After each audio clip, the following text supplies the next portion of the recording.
শুরুতেই একটা কঠিন কথা বলি, আপনি যত বড়ই হন না কেন, সম্মান না দিলে কখনো সত্যিকারের বড় মানুষ হতে পারবেন না।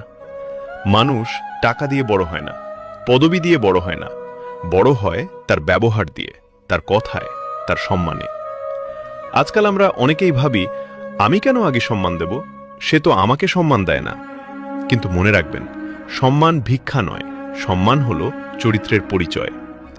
একজন গরিব মানুষকে সম্মান দিন, একজন বৃদ্ধ মানুষকে সম্মান দিন, একজন শ্রমিককে সম্মান দিন, একজন ছোট মানুষকেও সম্মান দিন, কারণ মানুষের মূল্য তার পোশাকে নয়, তার হৃদয়ে।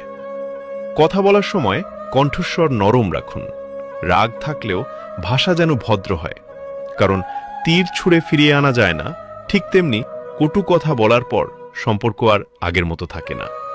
মনে রাখবেন, ধন্যবাদ, দয়া করে, মাফ করবেন, এই ছোট ছোট শব্দগুলো